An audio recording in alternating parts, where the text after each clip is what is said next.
the mental formula that turns debt into wealth. Have you ever imagined if what today binds you, limits you, and suffocates you, could become precisely the force that will free you? How many times have you looked at an overdue bill and thought, it's the end of the road? But what if I told you that, according to Napoleon Hill, debts don't have to be a sentence, but a secret fuel to awaken the mind towards abundance? What differentiates those who remain sunk in obligations and those who transform their financial difficulties into ladders to prosperity is not only in the money that comes in or goes out, but in the way they think, feel, and act in the face of the challenge. True wealth is first born within the mind, and only then is it reflected in the bank account numbers. Today you will get to know this mental formula capable of changing the game. It is not magic, it is not luck. It is the science of the mind applied to life. Get ready to discover how to turn pressure into opportunity, fear into courage, and debt into wealth. This word, for most people, carries an immense weight, almost as if it were an invisible prison. It is the feeling that the future is already compromised, that each step forward is chained to a past of choices, unforeseen events, or circumstances. But Napoleon Hill always reminded us, everything that today seems like a condemnation can be the seed of a future victory, as long as the mind is trained to see beyond the obvious. When a person sees their debts only as a burden, it reinforces the feeling of scarcity. She sees herself as small in the face of the problem and, thus, paralyzes. But when one begins to see this same debt as a calling, as a test to awaken inner strength and discipline, something powerful happens. The mind changes state, and along with it also changes the possibilities of action. This is where the true mental formula comes in. Hill said that every failure carries within it the seed of an equivalent or even greater benefit. The same goes for debts. They can be seen as failures, yes, but if the mind is trained, they turn into practical lessons that take us to another level of consciousness. The individual who learns to deal with financial pressure with courage and clarity ends up developing skills that will make him stronger than someone who has never gone through this experience. It's as if debt were an invisible training ground, forging resilience, creativity, and discipline. To understand how this transformation happens, we first need to look at the root of the problem. Often, debts do not arise only from a lack of money, but from the absence of a structured financial mindset. People are taught to work hard, but they are rarely taught to think about prosperity. They grow up hearing phrases like, money doesn't grow on trees, or being rich is for a few, and these beliefs take root in the subconscious. The result? When faced with a crisis situation, the first reaction is to feel defeated. But Napoleon Hill insisted, wealth is a matter of habit of mind. Just as someone can train their body to support more weight, they can train their minds to withstand pressures and, at the same time, generate creative solutions. This turnaround starts with a simple principle: debt doesn't define who you are. It is only a momentary circumstance, a reflection of past choices, but it is not the sentence of your future. What defines your life is the way you decide to think from now on. The mental formula requires you to change the question you ask yourself. Instead of asking, why did this happen to me? The new question should be, what can I learn from this and how can I use this situation as a lever to grow? This subtle shift makes room for imagination, and imagination is the engine of wealth creation. Hill believed that imagination is the workshop of the mind. It is in it that ideas are formed, combined, and transformed into concrete plans. A person in debt who closes himself only in fear blocks this workshop. But when she decides to look at the situation with different eyes, she begins to see hidden opportunities. Maybe you'll discover a talent you've never explored. Maybe you'll create a way to generate extra income. Maybe you'll learn how to negotiate better. The pressure of debt, when faced head-on, forces the mind to expand its possibilities. That is why so many stories of financial overcoming begin precisely at the bottom of the well. Imagine someone who owes a high amount and, for a moment, believes that there is no way out. But instead of giving up, that person decides to apply the mental formula. She begins to visualize not the problem, but the solution. He imagines life free of debt, feels the peace of mind of prosperity, and little by little, this image becomes so vivid that he begins to direct his actions. This is not fantasy, it is science of the mind. The subconscious, when fed repeatedly with a clear vision of the future, begins to guide decisions, awaken creativity, and attract circumstances that favor that goal. This is where the power of faith comes into play. For Hill, faith was not just a religious issue, but an indispensable psychological force for any achievement. Having faith means believing that what you don't yet see can become reality, as long as you keep your mind focused and action constant. A person in debt who decides to cultivate faith does not ignore reality, but neither does he cling to it as if it were definitive. She understands that this is just a transitory state and begins to act with discipline to change the scenario. This process, however, requires courage. Courage to face numbers head-on, to admit past mistakes, and to commit to a new way of living. Often, debts are fueled by impulsive consumption habits, lack of organization, or the absence of clear goals. The mental formula doesn't work if the person keeps repeating the same patterns. It needs to replace bad habits with constructive habits, and that starts within the mind. With each choice, she must ask herself, does this bring me closer or take me away from the financial freedom I desire? This simple question is able to filter decisions and create a new pattern of behavior. But perhaps the most transformative element of the formula is gratitude. It seems contradictory, but Hill showed that even in the face of debt it is possible to cultivate gratitude. Not gratitude for the debt itself, but for the learning it provides, for the chance to develop resilience, and for the opportunity to create a different future. Gratitude changes the mental vibration. Instead of feeling like a victim, the person begins to feel like the author of their own story. And when this feeling sets in, space opens up for creative solutions that were previously invisible. The human mind works like a magnet. It attracts experiences that align with the kind of thinking we cultivate over and over again. If one focuses only on lack, one inevitably encounters more situations that confirm this scarcity. But when the person begins to focus on the solution, growth, and wealth, even if they are still surrounded by debt, they begin to notice doors that were previously closed. It is as if the opportunities were always there, but only revealed themselves when the mind was prepared to see them. This is the essence of the law of mental attraction, which Napoleon Hill described in a practical way. What the human mind can conceive and believe, it can accomplish. Often, debts work as an alarm clock in life. While everything is apparently under control, the person can live asleep, spending without thinking, letting the days pass without discipline. But when the pressure comes, she's forced to look inward and realize she needs to change. This shock can be painful, but it can also be liberating. There are people who only discovered their true strength at the moment when they were about to lose everything. This is when the mental formula becomes vital. Stop whining and start transforming pain into creative energy. Hill stressed that each apparent failure is just a step towards greater success. If debt today seems like a prison, tomorrow it may become the story that will inspire others. Many millionaires, entrepreneurs, and leaders started out in debt. They had no capital, no resources, but their minds were trained to believe in something greater. This conviction made them take steps that other people, trapped by fear, would never dare to take. It is not the debt itself that limits or liberates, but the interpretation we give to it. Think about the difference between two people who owe exactly the same amount. The first one despairs, thinks there is no way out, spends energy complaining and loses nights of sleep. The second looks at debt as a challenge. She decides to create a plan, seeks new forms of income, cuts unnecessary expenses, and at the same time, maintains a clear vision of prosperity.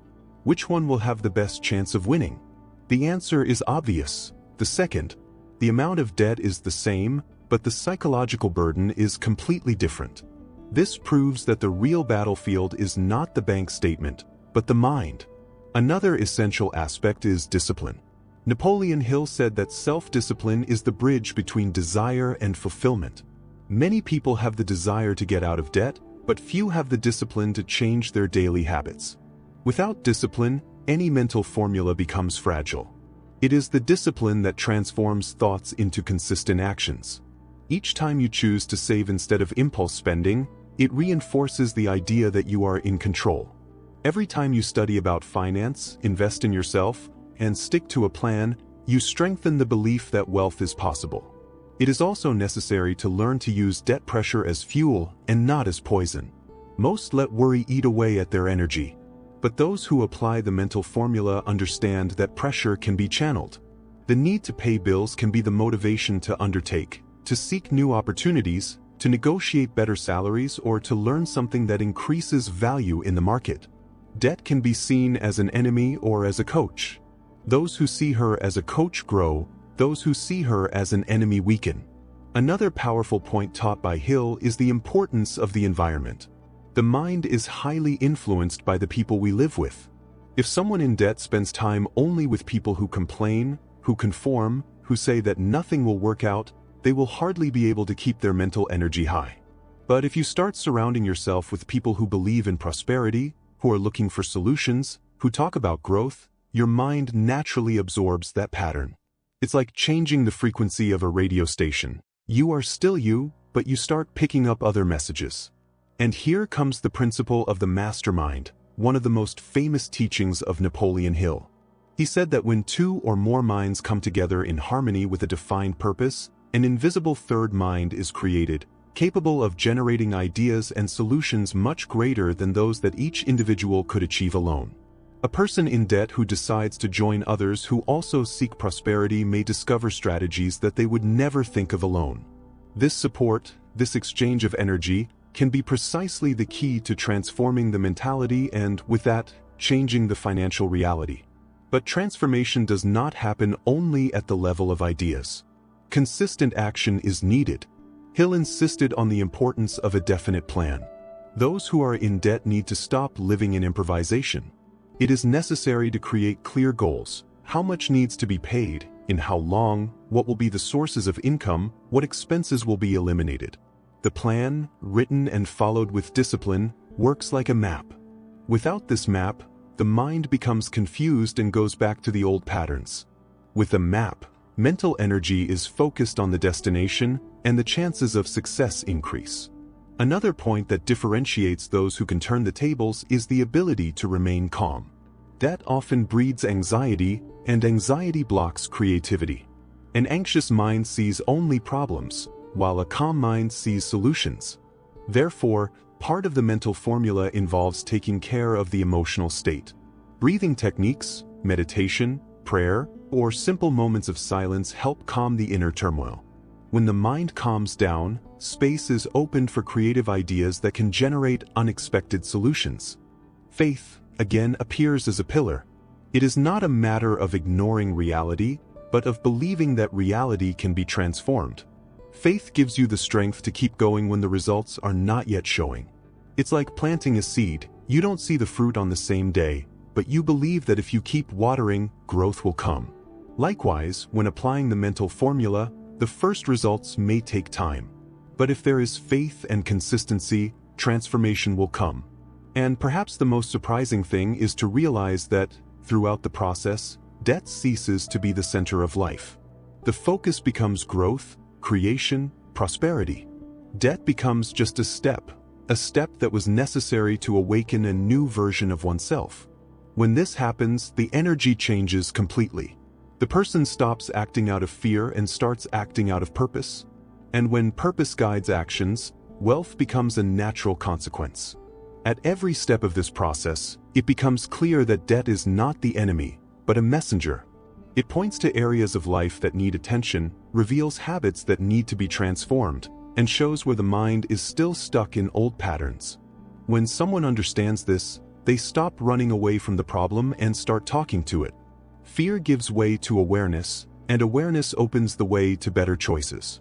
One of the most powerful choices is to replace thoughts of scarcity with thoughts of abundance. This does not mean denying reality or living in fantasy, but training the mind to look at what can be created rather than what is missing. Napoleon Hill always reminded us that imagination is the workshop where wealth is born. It is where business ideas, creative solutions, and opportunities emerge that seem invisible to those who are dominated by fear. The more one focuses on possibilities, the more the subconscious works to find ways to materialize them. This process requires repetition. It is not enough to think once about wealth and expect everything to change. It is necessary to create a daily mental habit. Positive affirmations, visualizations, reading mind-lifting books, contact with inspiring people, each of these elements strengthens the mental formula. Gradually, the person stops being a slave to automatic thoughts of scarcity and becomes master of his own mind. This inner mastery is the basis for any financial transformation. But there is another essential point: the attitude towards work. Many people in debt see work as a punishment, something heavy, without purpose. Hill taught that work should be seen as a laboratory of growth.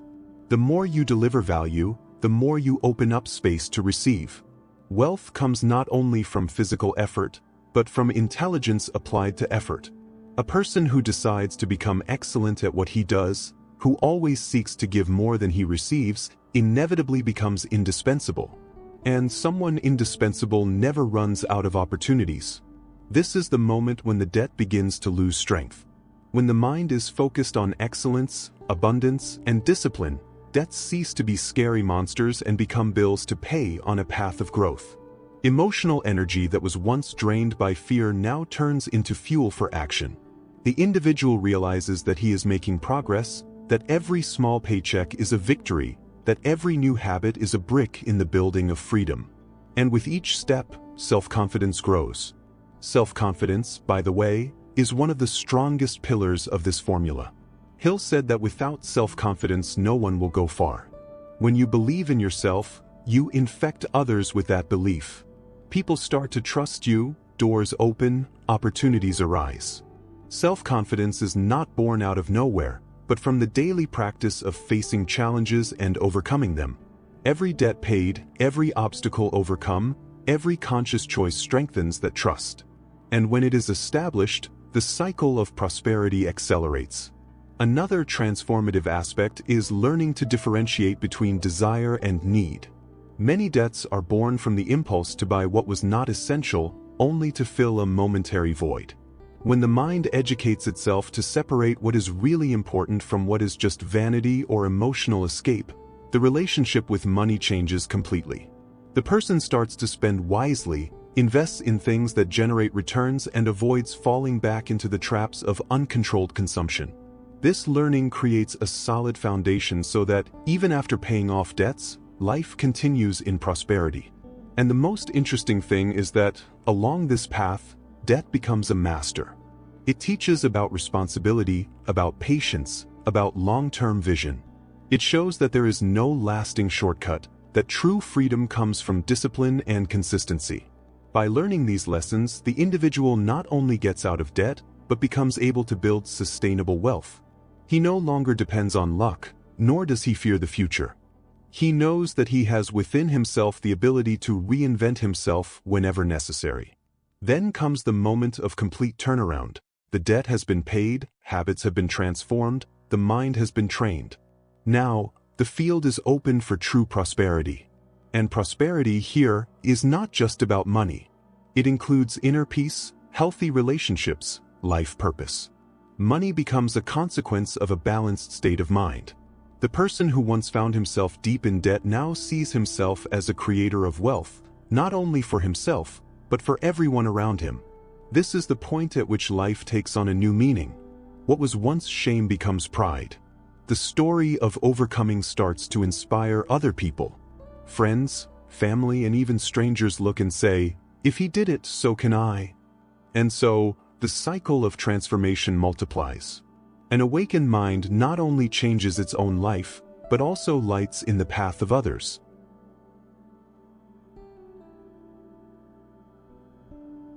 Napoleon Hill's mental formula, applied to debts, shows that everything begins in the mind. Debts are not just numbers on a piece of paper, but symbols of past choices. Wealth is not just a bank balance, but a reflection of a heightened consciousness. What separates one state from another is the way we use our thoughts. By cultivating faith, discipline, imagination, and purpose, anyone can turn scarcity into abundance. And this is where the biggest revelation comes in. It's not money that creates the wealth mindset, it's the wealth mindset that creates money. When you think like someone prosperous, even before you have a penny left, you start acting prosperously. You take better care of resources, value time more, invest in knowledge, build strong relationships. All of this attracts opportunities, and the opportunities turn into financial results. Finally, the great lesson is that debt can be the beginning of a new life. Instead of seeing the problem as an end, see it as a beginning. Instead of feeling defeated, feel challenged. Instead of asking, "Why me?" ask, "Where can this take me?" This simple change of perspective is the key that opens invisible doors. And when you walk through those doors, you find that wealth has always been within your grasp, waiting only for your mind to be ready to receive it. Because, at the end of the day, it's not just about paying off debts. It is about transforming into someone new, someone capable of creating wealth in any circumstance. The real victory is not in eliminating the negative balance, but in gaining the awareness that you are bigger than any number, bigger than any challenge. This awareness is indestructible, and with it you can walk in any direction with confidence. Thus, Napoleon Hill's mental formula is not just a theory, but an invitation. An invitation to reprogram your mind, to transform pain into strength, debt into wealth, fear into courage. An invitation to take control of your destiny and write a new story. The story of someone who was not overcome by circumstances, but who used each one of them as a stepping stone to achieve prosperity. And maybe, in a few years, you will look back and realize that the debts that once seemed like a curse were actually the turning point. The beginning of your journey towards freedom and abundance. Proof that when the mind changes, everything changes.